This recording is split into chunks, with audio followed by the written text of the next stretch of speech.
Hello everyone, welcome back to my channel. Today we will be discussing about interview experience of Microsoft Data Scientist 2 position. My friend recently appeared for the same and the journey was filled with RAG pipelines, LLMs and some very serious grit. So in this video I'll break it down into all the four rounds that were happened with him and then we'll tell you exactly what to prepare and where to focus on. So let's get started. Round one. So this was majorly focused on the coding part, and I have given the name from scratch to strategy. So this round tested both the fundamentals and the ML intuition. So this was a 1 hour round, and I have written this complete Medium article on the same. You can go back and refer to this article, but here I am explaining the things in more detail. So the first question that was asked to my friend was logistic regression from scratch. You have to code and you can use the IDE of your choice. But the catch here was you cannot use scikit-learn. You just have access to NumPy. So can you code it from scratch? So here the basic thing which comes into picture is your ML coding knowledge. This is quite different from how we do in lead code, easy and medium problems. And this is where we are building something, some model that is already existing, and that from scratch is like you need to know about the algorithm well. So not only logistic regression, even the linear regression is somewhat similar. Then recently one interview happened in Walmart and they asked to code decision tree from scratch. These are very important questions. I have written one more Medium article on the same and I have almost compiled all these important questions. You can go and refer to it. I'll share the link in the comments. Then the second part that was asked to my friend was RAG pipeline evaluation. So it was like, is the retriever helping the generator or is it making things worse?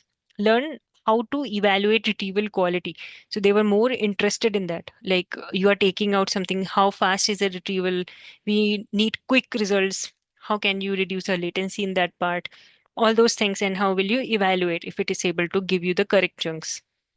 So there is where a lot of discussion happened. Third thing they asked was related to transformers and positional encoding. For example, why sinusoids, why not something else? So here you have to understand that intuition and not just the math, like why actually transformer came into picture and then how LLMs came into picture and what benefits they brought and the intuition behind it, like why things. The main question is why that we have to answer. And then the fourth part was the system design. So here, system design is mainly for our ML models, where we have to design a scalable ML pipeline with retraining, online versus batch inference. So here they can ask you to share your screen and open some like Microsoft Whiteboard or something where you can draw the blocks and tell me how the system design for any particular use case will look like. So for that also, I have written one more article where I can actually go through it. I will make one more video on it where you can see how to think about it, how to actually go with system designs, because it is something which is very much important for any senior data scientist role. Most of the interview rounds for senior data scientist role always ends up asking system design, and they want to see how you make it rather than you tell it. So we need to practice about how to draw it on the spot using some IDE or something that is our comfort zone. So, one tip for this round number one would be to go deep into ML coding and design basics. So, I will link up all these material in my comment and description. You can go through it. Moving on to round number two. Here, the LLMs and similarity metrics were most of the things they were that was discussed. So the first thing they asked was LLM training and evaluation. So you have to structure the full pipeline. They asked about data curation, data ingestion, then tokenizer, then model, then computation, and then evaluation, and then final latency. So it's like complete end-to-end LLM training and evaluation part. Then second was metrics for similarity similarity search. So we need to know about FIS, need to know about hybrid search setups, and real world bottlenecks matter here because they may ask you which one is better than what, have you tried it in the production, what goes wrong, and if you have really worked on that, you will be able to answer. if you know the theory, even then you will be able to defend. So it's always important to know what can be expected in this round. So before appearing for any interview round, I would suggest reach out to the HR and ask what is the main core idea behind this interview. Is it more related to NLP? Is it more related to LLMs, Gen AI, or resume or something? If they say resume, then it means it is everything. Assuming that will always keep you safe. Then the third part was similarity search.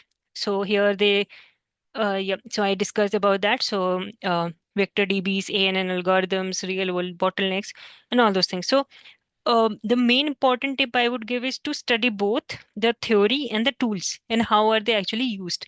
So theory will tell you one part. Once you use them, you will be understanding one more part of it. And then these issues of latencies and all those things won't be visible in theory most of the time. So it's important if you can somehow try some experiments before the before appearing for interviews, so you will have more insights on it.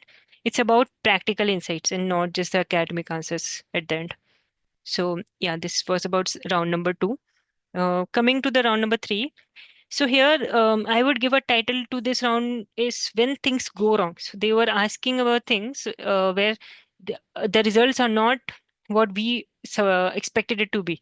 So it's like this round combined ML's troubleshooting with your soft skills. First was curse of dimensionality. What if your feature space explodes? So here we can think about PCA and smart pruning, those kind of algorithms, and tell about these other ML basics that we have learned. So we can think in that manner and defend here.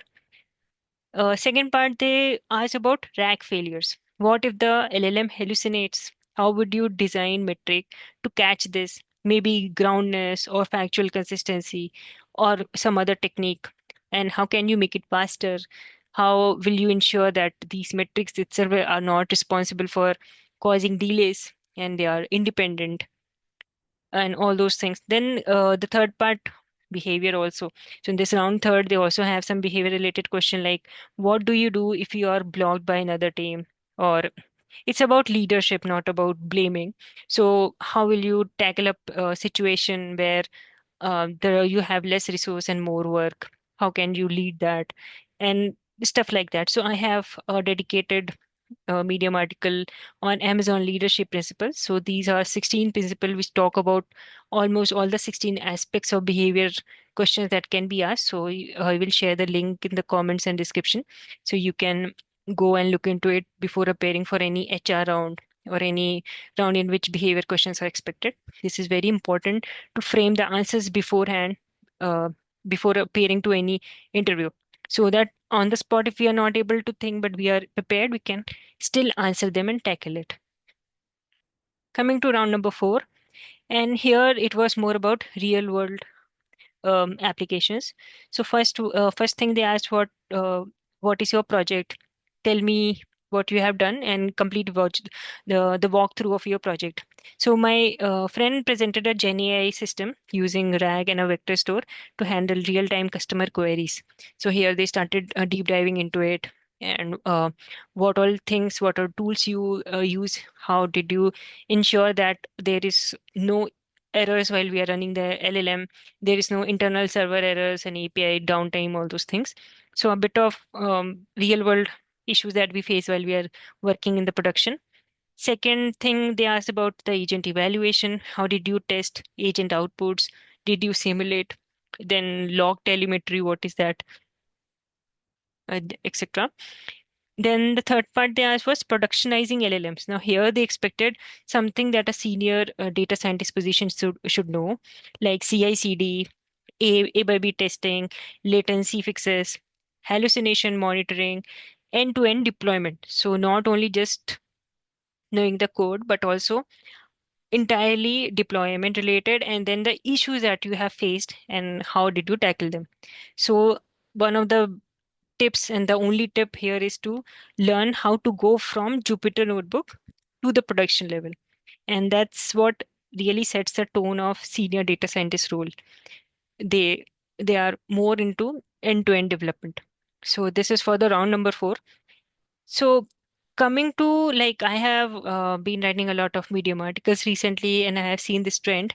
And if I have to give some key takeaways for Microsoft data scientist second position, I would be giving that um, there are five fundamental things that you have to prepare. First is ML basics, then leveling up. So ML basics can be asked in any of the round anytime.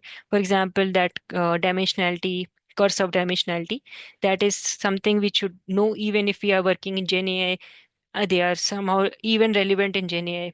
Now, there could be something, the parameters of XGBoost, maybe you are not using it, but any of the interviewers will expect you to know about XGBoost even if you are using LLMs. Similarly, point two, I would say, is to know how to build, debug, deploy, and how to explain this to the interviewer. Now, you might be knowing end-to-end deployment, end-to-end production, everything, but how to actually frame your answer in a story format so that it makes more impact while you are explaining, and it also explains the business profit that it brought while you were putting that code into production. Like you reduce the cost of buying from 80% to 70%. This kind of things you need to include in your explanations when you're explaining the your project from one place to another, like from end to end. So this is how we should prepare, how to explain our projects.